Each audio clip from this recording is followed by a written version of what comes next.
quick review on episode 75 of Dragon Ball Super, and I already love this episode. Now, this episode's about Krillin getting stronger because he kind of feels like he's being behind the other Z fighters.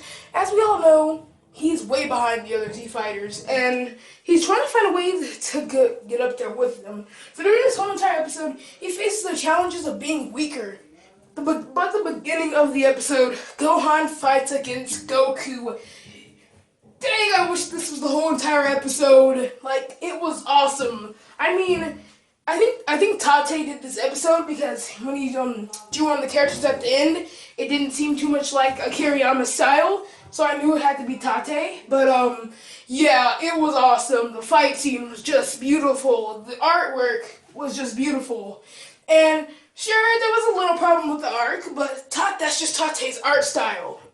Now, in this episode, it's another one of those moments where you have to remember the difference between art and animation.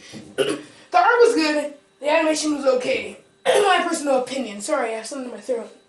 But anyway, after that fight scene, Chi-Chi gets onto them, of course, classic Dragon Ball Z, and then, there's this part where everybody's shooting and stuff, where these two guys are shooting, these two bandits.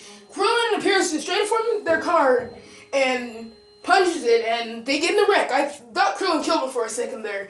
I was like, okay, I know it's not the first time a character's just killed off, like a person's just killed off, but it's a little. So they got out the car with these machine guns, and bam, Krillin got shot in the arm, and I was a little surprised they put blood in this episode. First episode in a very long time where there was blood in DBS. Dragon Ball Super hasn't had blood ever since the fight with Hit, when Goku scratched him.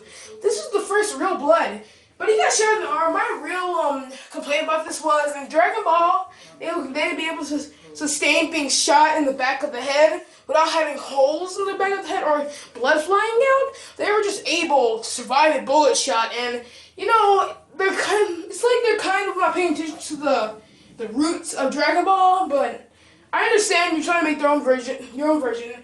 Then Goku pops out of nowhere, then breaks both of their guns, and the police arrest him. Pretty basic stuff. Now, the rest of it is him talking about getting stronger, blah, blah, blah. They go to Master Roshi's, they give him a porno book, blah, blah, blah, blah, blah. And then we get to this awesome forest, and I had a Empire Strikes Back tone with this, was when, hear me out, Nappa, Vegeta, past Vegeta, now Vegeta. Okay, Nappa, Vegeta, Jeez, Raccoon, I don't think Burner was in there, I'm just gonna go ahead and say him. Jeez, I think I already said him, but whatever. Frieza, Cell, that one guy that killed Krillin in Dragon Ball, can't remember his name, so I know, shouldn't have forgot his name, and some other characters, and Cell, though, just looked like he was ready for some damage. The ending was awesome, but then again, it was to the point where it was like, it was just another fanboy. It was just another moment where I could fanboy about it. I hope you enjoyed this little short review. Episode 75 is really good. 76 must be just as good. I hope the fighting scenes are just like it, and I hope that Tate is doing this. So I want to see the artwork being done exactly the same from the last episode, so it won't be too much of a change. I hope you enjoyed this little short video, and talk to you soon.